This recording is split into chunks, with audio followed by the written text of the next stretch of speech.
Salomatlik bu bizning hayotimizning eng muhim jihatlaridan biri.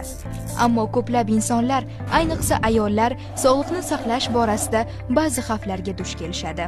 Bularning ichida anemiya, organizmda qon hujayralarining yetishmasligi holati eng keng tarqalgan kasalliklardan biridir. Keling, anemiya va uning reproduktiv salomatlikka ta'sirini, ayniqsa homilador ayollar uchun qanday xavf tug'dirishini ko'rib chiqamiz. Agar organizmda gemoglobin yoki qizil qon hujayralari yetishmasa, bu holat anemiya deb ataladi.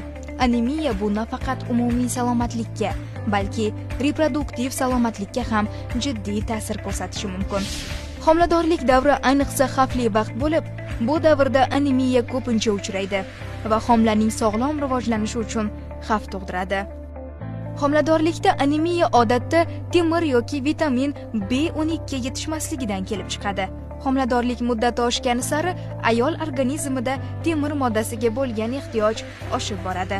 Homiladorlikning oxirgi 3 oyligida birinchi 3 oylikka nisbatan temir moddasiga bo'lgan ehtiyoj 10 barobar oshadi.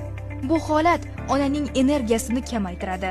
Uni charchoq, bosh aylanishi va nafas qisishidan aziyat chekishga olib kelishi mumkin.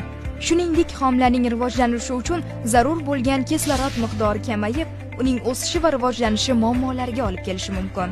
Anemiyani, demak, kamqonlikni og'ir darajalarda homilador ayolda juda ko'p, demak, asoratlarga olib kelishi mumkin. Demak, bu preeklamsiyani og'ir darajalari bo'lishi mumkin, qon ketish, vaqtdan oldin tug'ruqlar, demak, o'lim holatlari, onalar o'limini ko'rsatkichlar yuqori bo'lishiga olib kelishi mumkin ekan. Anemiyaning oldini olish uchun bir nechta profilaktika choralarini ko'rish mumkin. Eng muhimi to'g'ri ovqatlanish, temirga boy mahsulotlar, masalan qizil go'sht, dukkakliklar, yashil bargli sabzavotlar va vitamin B12 manbalarini ko'proq iste'mol qilish kerak. Shuningdek, homilador ayollar uchun maxsus temir qo'shimchalari tavsiya etiladi. Ularni shifokor ko'rsatmalari asosida qabul qilish zarur. Ba'zi hollarda vitaminlar va minerallarni qo'shimcha ravishda olish ham foydali bo'lishi mumkin. Anemiyaning diagnostikasi oddiy qon tahlili yordamida amalga oshiriladi. Agar testlar temir yoki boshqa muhim elementlarning yetishmasligini ko'rsatsa, shifokor kerakli davolashni belgilaydi.